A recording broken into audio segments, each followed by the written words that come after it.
Awal tahun PT Yamaha Indonesia Motor Manufacturing atau YIMM memperkenalkan skutik baru bernama Pazio untuk masyarakat Indonesia. Nama baru ini langsung menarik perhatian konsumen.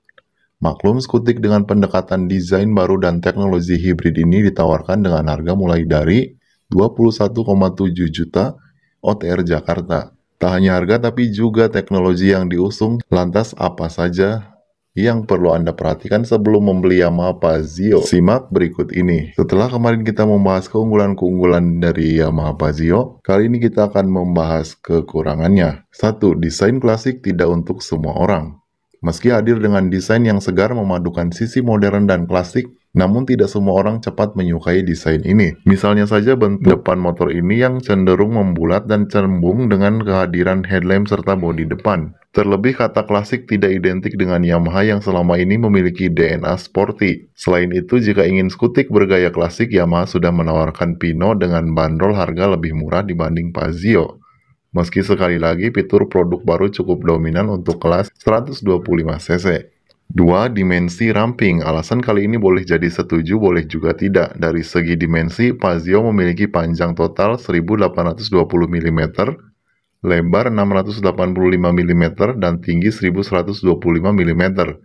Jarak sumbu rodanya 1280 mm, ground clearance 135 mm, tinggi jok 750 mm, berat isi di 95 kg, dan kapasitas BBM sebesar 5,1 liter.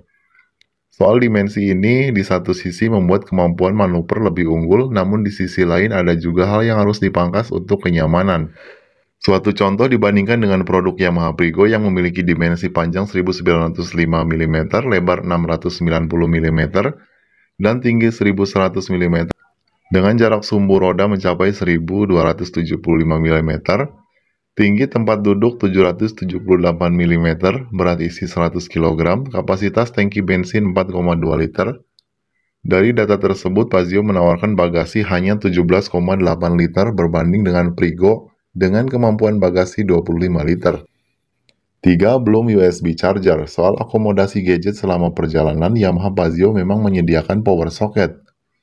Sayangnya ini belum berbentuk USB yang membuat kenyamanan sedikit berkurang. Power socket ini terdapat di kompartemen kiri depan dan hadir dengan penutup untuk keamanan. Konsumen harus membeli lighter yang dijual terpisah.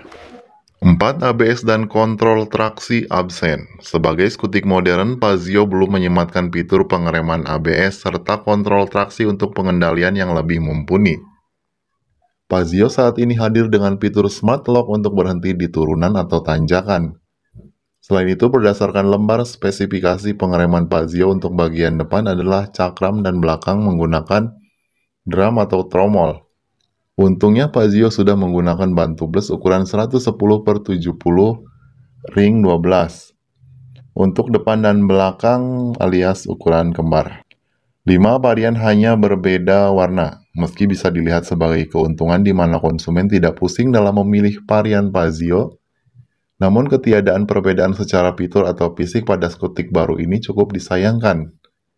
Seperti sudah disebutkan, varian Lux hanya menawarkan pilihan warna berbeda yaitu Prestige Silver dan Matte Black, dijual seharga 22 juta, OTR alias berbeda 300.000 saja. Yamaha sebenarnya menawarkan tambahan aksesoris seperti outlook gag atau leg soft bag dan cover panel untuk sentuhan personal pada motor ini, namun semuanya dijual terpisah tentu saja dan tidak menjadi satu paket tertentu dalam penawaran.